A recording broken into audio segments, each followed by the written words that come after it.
আসসালামু আলাইকুম। Singapore general হাসপাতালে হাদির শেষ নিঃশ্বাসের খবর ছড়িয়ে পড়ার পর থেকেই প্রবাসী বাংলাদেশি সমাজে এক অদ্ভুত নীরবতা নেমে আসে। দূর দেশের মাটিতে একজন আপন মানুষের চলে যাওয়ার খবর যেন মুহূর্তেই সবাইকে থামিয়ে দেয়। হাদি আর নেই, এই কথাটা শুধু কানে আসেনি, বুকের গভীরে গিয়ে লেগেছে। এরপর থেকে দেখা যায় এক দৃশ্য, প্রবাসীরা দলে দলে যোগ দিয়েছেন জানাজায়। কেউ কাজ শেষ করে, কেউ কাজ ফেলে, কেউ দূর পথ পাড়ি দিয়ে এসে দাঁড়িয়েছেন। পরিচিত অপরিচিত সবাই একসাথে, কারো চোখে জল, কারো মুখে চাপা কষ্ট, আবার কেউ নীরবে দাঁড়িয়ে আছেন। এই উপস্থিতি বলে দিচ্ছে ওসমান হাদি কারো একার ছিলেন না। এই জানাজায় যোগ দেওয়া শুধু ধর্মীয় দায়িত্ব নয়, এটা এক ধরনের নাগরিক দায়বদ্ধতা।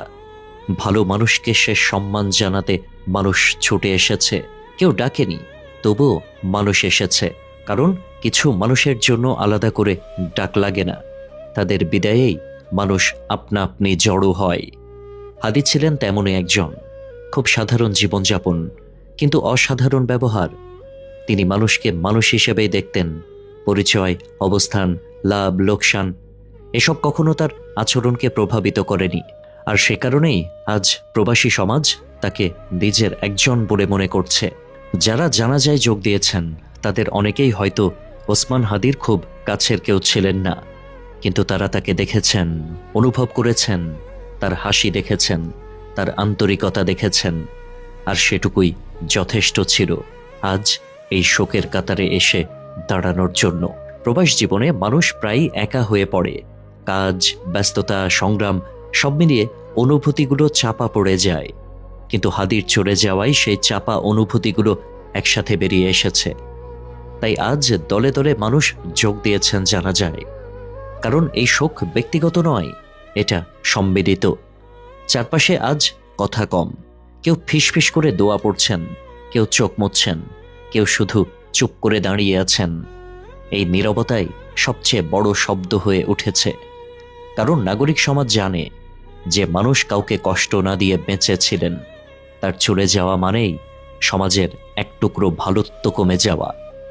এই উপস্থিতি, এই ভিড়, এই নীরব কাতার সবকিছু একসাথে একটি কথাই মনে করিয়ে দেয়, মানুষের আসল পরিচয় তার পোশাক, পদবি বা অবস্থান নয়।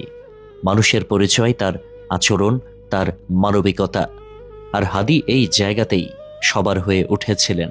শহীদ ওসমান হাদি কারো একার ছিলেন না, তাই তার জানাজায় এই দলে দলে মানুষের যোগ দেওয়াটা স্বাভাবিক। এটা কোনো আয়োজনের ফল নয়, এটা ভালোবাসার ফল, সম্মানের ফল।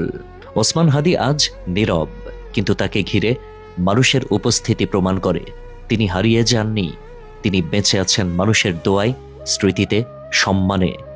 এই শোক আমাদের শুধু কাঁদায় না, আমাদের ভাবায় নাগরিক হিসেবে, মানুষ হিসেবে আরও একটু মানবিক হওয়ার দায়বদ্ধতা মনে করিয়ে দেয়। কারণ ওসমান হাদি একার ছিলেন না, হাদি ছিলেন সবার। আর তাই আজ তার বিদায়ে প্রবাসীরা দলে দলে দাঁড়িয়ে গেছেন নীরব সম্মানের কাতারে। ইন্না লিল্লাহি ওয়া ইন্না ইলাইহি রাজিউন। আল্লাহ তাআলা যেন শহীদ হাদিকে জান্নাতুল ফেরদৌস নসিব করেন।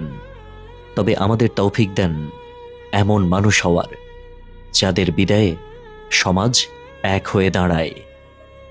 আল্লাহ হাফেজ।